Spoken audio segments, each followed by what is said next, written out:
Hello दोस्तों अगर आप भी शेयर बाजार और अपकमिंग आईपीओ में निवेश करने की सोच रहे हैं तो आपके लिए एक बड़ी खबर है। ग्रीन एनर्जी सेक्टर की जानी मानी company Juniper green energy IPO जल्द ही मार्केट में ओपन होने वाला है। आज की इस वीडियो में हम इस आईपीओ की पूरी डिटेल्स, इंपॉर्टेंट डेट्स और रिजर्वेशन कोटा के बारे में बात करेंगे। वीडियो को अंत तक जरूर देखिएगा। सबसे पहले बात करते हैं इस आईपीओ की जरूरी तारीखों और प्राइस बैंड की। ऑफर डेट, यह आईपीओ 30 जुलाई 2026 से शुरू होकर 3 अगस्त 2026 तक खुला रहेगा।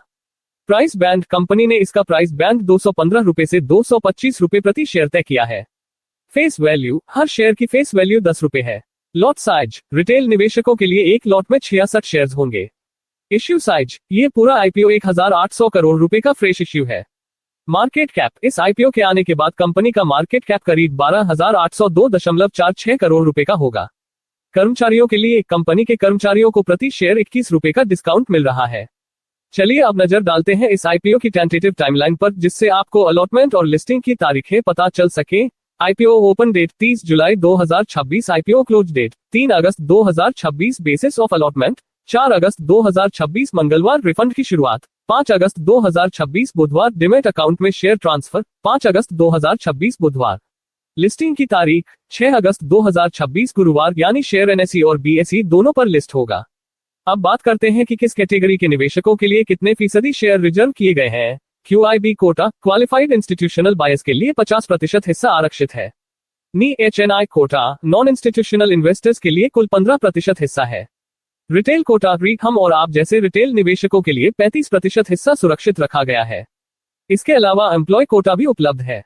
चलिए अब जानते हैं कि कंपनी क्या करती है और इसका बिजनेस मॉडल कैसा है। स्थापना और ranking, Juniper green energy limited की शुरुआत 2011 में हुई थी और क्रिसिल रिपोर्ट के अनुसार 31 मार्च 2026 तक ये भारत की टॉप 10 सबसे बड़ी renewable independent power producers IPPs में शामिल है। सफर, शुरुआत में यह मैनेजमेंट कंसल्टेंसी थी, जिसने 2018 में रिन्यूएबल एनर्जी सेक्टर में कदम रखा और मार्च 2020 में अपना पहला 100 मेगावाट 144.97 MW का सोलर प्रोजेक्ट चालू किया। कुल पोर्टफोलियो 30 जून 2026 तक ऑपरेशनल, अंडर कॉन्ट्रैक्ट और अवॉर्डेड प्रोजेक्ट्स को मिलाकर इसका कुल पोर्टफोलियो बढ़कर 7,910.20 मेगावाट 10,247.06 MW हो चुका है। Projects, company solar, wind solar hybrid WSH और battery energy storage system base के साथ firm and distributable renewable energy FDRE projects पर काम करती है। मौजूदगी, गुजरात, राजस्थान, महाराष्ट्र और मध्य प्रदेश में कंपनी की मजबूत पकड़ है, जिसके पास 12,000 एकड़ से ज्यादा का लैंड बैंक और 300 से अधिक विंड टर्बाइन जनरेटर लोकेशंस है। PPA पार्टनरशिप, 30 जून 2026 तक इसकी कुल क्षमता का 97.68% हिस्सा लंबी अवधि, मुख्य रूप से 25 साल के पावर परचेज समझौतों PPAS से सुरक्षित है, जिसमें SECI, NTPC, NHPC, SJVN, GUVNL, MSEDCL और टाटा पावर जैसी बड़ी कंपनियां शामिल हैं। वित्तीय प्रदर्शन, वित्त वर्ष 2024 से 2026 के बीच कंपनी के ऑपरेशन से मिलने वाला रेवेन्यू और EBITDA क्रमशः लगभग 35.50% और 36.62% की CAGR से बढ़ा है। अब नजर डालते हैं कंपनी के पिछले कुछ सालों के फाइनेंशियल रिकॉर्ड पर। आंकड़े करोड़ रुपए में है। असेट्स, 31 मार्च 2024 को असेट्स 4,986.44 करोड़ रुपए थे, जो बढ़कर 31 मार्च 2026 को 19,538.45 करोड़ रुपए हो गए हैं। रेवेन्यू, कंपनी का रेवेन्यू वित्त वर्ष 2024 में 424.45 करोड़ रुपए था, जो 31 मार्च 2026 को बढ़कर 804.93 करोड़ रुपए पहुंच गया है।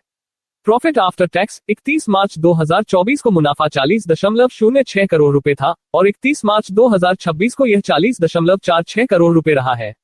नेटवर्थ, कंपनी की नेटवर्थ 31 मार्च 2026 तक 3,423.86 करोड़ रुपए है।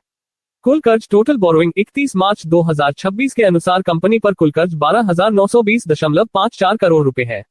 आइए जानते हैं कंपनी के प्रमोटर्स कौन हैं। इस कंपनी के promoters Arvind Tiku, Hemant Tiku, Niharika Tiku, Juniper renewable holdings private limited और एट होल्डिंग्स प्राइवेट लिमिटेड है।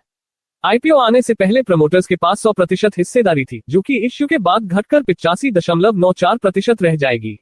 अब सवाल यह है कि इस आईपीओ से मिलने वाले पैसों का इस्तेमाल कंपनी कहां करेगी। कंपनी अपने कुछ कर्जों का पूरा या आंशिक भुगतान करने के लिए 683.23 करोड़ रुपए का इस्तेमाल करेगी। अपनी मटेरियल सब्सिडरी जैसे Juniper green gamma 1 private limited और अन्य subsidiaries Juniper green kite private limited और Juniper green power 5 private limited के कर्जों के भुगतान के लिए 728.68 करोड़ रुपए का निवेश किया जाएगा। बाकी का बचा हुआ हिस्सा जनरल कॉर्पोरेट पर्पस के लिए उपयोग होगा। चलिए सबसे पहले देखते हैं कि मार्केट में मौजूद बाकी कंपनियों के मुकाबले जूनिपर ग्रीन एनर्जी कहां ठहरती है। रेवेन्यू, जहां जूनिपर ग्रीन एनर्जी का रेवेन्यू 718.93 करोड़ रुपए है, वहीं एक्मे सोलर होल्डिंग्स का 2023.37 करोड़ रुपए, एनटीपीसी ग्रीन एनर्जी का 2858.42 करोड़ रुपए, अदानी ग्रीन एनर्जी का 12,928 करोड़ रुपए और रीन्यू ग्लोबल एनर्जी का 13,430.50 करोड़ रुपए है। पे रेशियो, इसका पे रेशियो 271.08 है। रिटर्न ऑन नेटवर्थ प्रतिशत, कंपनी का रिटर्न ऑन नेटवर्थ 1.18% है। फेस वैल्यू और एप्स, इसकी फेस वैल्यू 10 रुपए और बेसिक एप्स 0.83 है, जबकि नव प्रति शेयर 70 रुपए और 2 पैसे है।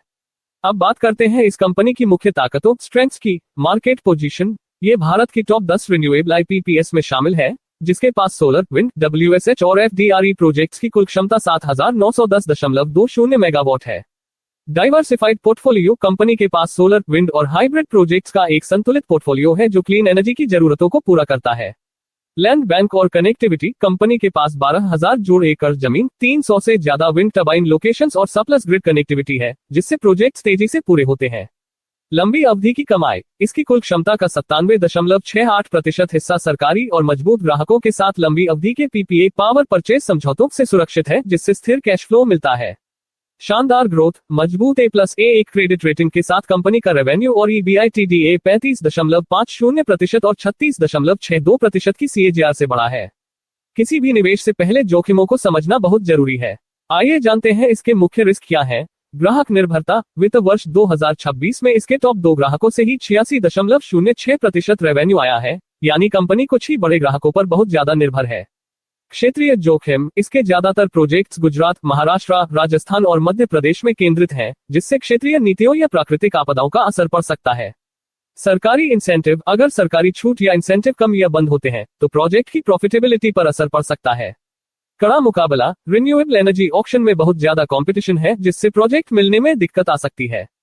हाई लीवरेज, इसका डेट टू इक्विटी रेशियो 3.77 है, जो वित्तीय जोखिम को बढ़ाता है और इसके कड़े नियम भविष्य की फंडिंग को सीमित कर सकते हैं। तो दोस्तों, ये थी जूनिपर ग्रीन एनर्जी आईपीओ की पूरी गहराई से समीक्षा। हमने इसकी खूबियां और जोखिम दोनों देख लिए हैं। निवेश करने से पहले अपने वित्तीय सलाहकार, फाइनेंशियल एडवाइजर से सलाह जरूर लें। अगर आपको यह वीडियो उपयोगी लगी हो तो लाइक करें और हमारे चैनल को सब्सक्राइब करना न भूलें। मिलते हैं अगली वीडियो में। धन्यवाद।